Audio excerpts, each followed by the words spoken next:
तो प्यारे बच्चों, बेटा कक्षा तीसरी में हिंदी में हम करेंगे पुनरावर्ती कार्यपत्रक। बेटा देखिए, इसमें कोई सप्ताह नहीं है क्योंकि जो हम पढ़ते हैं वो सप्ताह के अनुसार पढ़ते हैं। यहाँ पर कोई सप्ताह नहीं है, ठीक है। तो हम दोहराई कर रहे हैं, अभी आपके पेपर होने वाले हैं, तो पेपरों से पहले जैसे पिछले हफ्ते में किया था, हम सभी चीज़ों की एक बार दोहराई करेंगे, ठीक है। तो आज की वर्कशीट में भी साथ साथ आंसर्स दे रखे हैं, ठीक है बेटा। इसमें भी आपको आंसर्स दे रखे हैं। आगे बढ़ने से पहले आप सभी से एक बात कहना चाहूँगी। देखिए बेटा, मैं वीडियोस क्यों बनाती हूँ, ताकि आप लोगों को समझ में आ जाए। रट्टा किसी ने नहीं मारना है, समझ समझ के करना है। नहीं तो आंसर्स तो दे ही रखे हैं, आप लोग क्वेश्चन लिख लीजिए, आंसर लिख लीजिए, क्या ज़रूरत है वीडियो बनाने की। तो जो पार्ट है या जो उसके आंसर्स हैं वो समझाने के लिए मैं वीडियो बना रही हूँ। तो आप लोग ध्यान से सुन के समझ के काम करना, ठीक है। जिन लोगों ने अभी तक मेरे चैनल को सब्सक्राइब नहीं किया है वो सब्सक्राइब कर लेना बेटा। पेरेंट्स भी सब्सक्राइब कर लेना, क्योंकि देखिए मैं अपने बच्चों के लिए, अब ये बच्चे आपके नहीं हैं, मेरे हैं, क्योंकि मैं इनको पढ़ा रही हूँ ना, तो मैं अपने बच्चों के लिए वीडियोस बनाती हूँ। इसके अलावा मेरा कोई मकसद नहीं है। समय निकाल कर सिर्फ बच्चों को पढ़ाना मुझे बहुत अच्छा लगता है। तो आप लोग मुझसे जुड़े रहने के लिए मेरे चैनल को सब्सक्राइब कर लीजिए, ठीक है बेटा। चलिए हम अब अपनी वर्कशीट को सोल्व करते हैं। आपका पहला प्रश्न है, रिक्त स्थान भरकर अपना पूरा परिचय दे। ये आप लोगों को खुद करना है, क्योंकि आप लोगों का नाम मुझे नहीं पता। जो बातें पता हैं वो मैं बता दूंगी, ठीक है। मेरा नाम, सभी बच्चे यहाँ अपना नाम लिखेंगे और सभी बच्चे कमेंट करके मुझे भी अपना नाम बताएंगे। मैं उन सभी बच्चों का नाम जो हमारी सामाजिक की वर्कशीट सॉल्यूशंस बनाऊंगी ना, उसमें बताऊंगी, जो बच्चे मुझे कमेंट करेंगे। क्योंकि बाकी वीडियोस काफ़ी लंबी हो जाती हैं बेटा, तो उनको मैं जितना छोटा हो सकता है बनाने की कोशिश करती हूँ, लेकिन फिर भी लंबी हो जाती है बताने में। तो यहाँ पे मैं उनके नाम नहीं लूँगी, सामाजिक में कम काम आता है, मैं वहाँ बताऊँगी, ठीक है।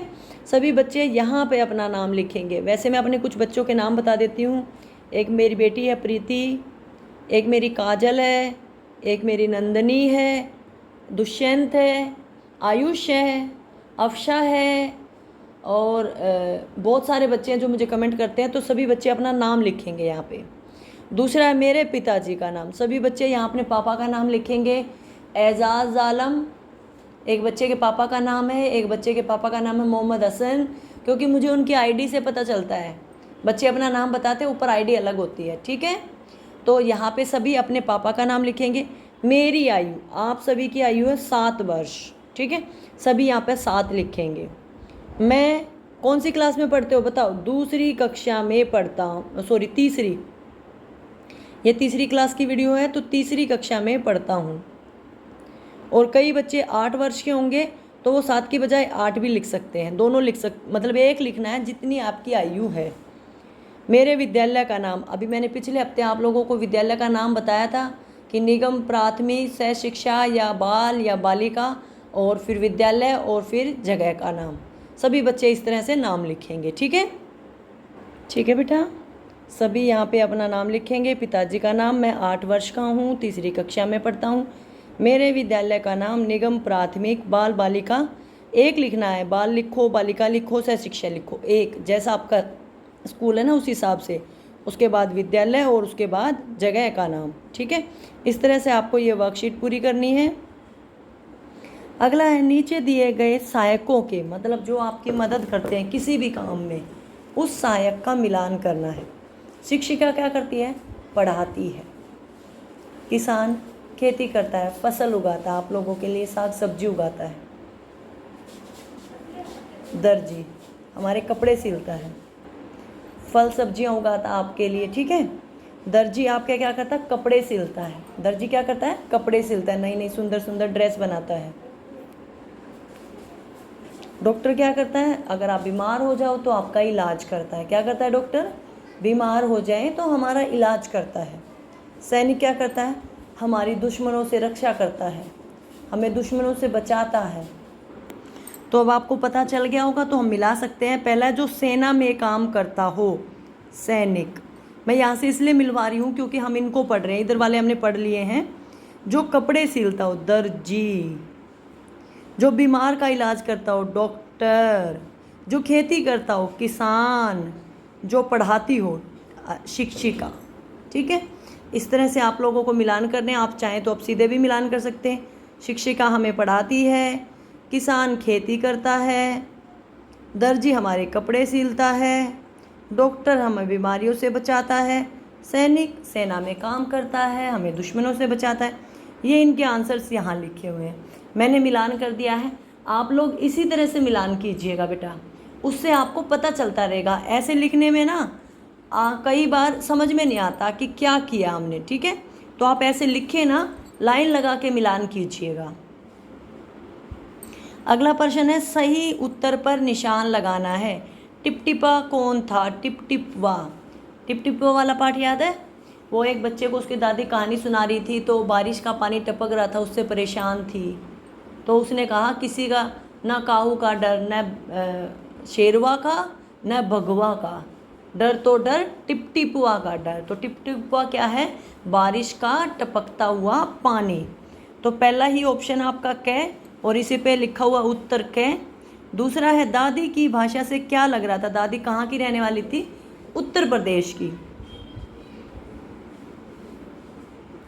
देखिए बेटा, जो टिपटिपुआ है वो उत्तर प्रदेश की लोक कथा है, तो वो वहाँ की जो भाषा है वो कहाँ की है? उत्तर प्रदेश की, ठीक है। देखिए आपके पास जो पाठ्य पुस्तक हो, पाठ के ऊपर ही लिखा हुआ है उत्तर प्रदेश की लोक कथा, तो जो भाषा है वो भी कहाँ की होगी? उत्तर प्रदेश की। तो आप लोग सही कर लीजिएगा, इसका ख आंसर है, क नहीं है, बिहार की नहीं है, उत्तर प्रदेश की है ये। दादी की भाषा से क्या लग रहा था? वो कहाँ की रहने वाली है? उत्तर प्रदेश की।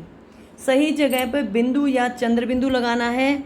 पहुँच, मैं एक एक लिख के दिखा देती हूँ। पहुँच में चंद्र बिंदु आएगा। गंगा, गंगा में सिर्फ बिंदी आएगी। ऊंचाई, ऊंचाई में भी चंद्र बिंदु आएगा। उसके बाद 5, इसमें भी चंद्र बिंदु आएगा। दगा, दगा लिखा दंगा, इसमें भी चंद्र बिंदु आएगा, ठीक है। सॉरी, बिंदी आएगी, खाली बिंदी आएगी। दंगा में चंद्र बिंदु नहीं आएगा, दंगा में सिर्फ एक बिंदी आएगी, ठीक है। और ये यहाँ पर सही करके आंसर्स लिखे हुए हैं, यहाँ से आप सही आंसर्स लिख लीजिएगा, ठीक है। सभी बच्चे सही आंसर्स लिखेंगे।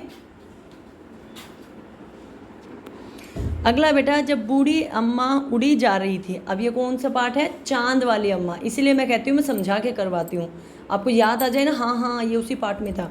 चांद वाली अम्मा की बात हो रही है। तो उन्होंने आसमान में आसमान को हर तरह से मनाने की कोशिश की थी।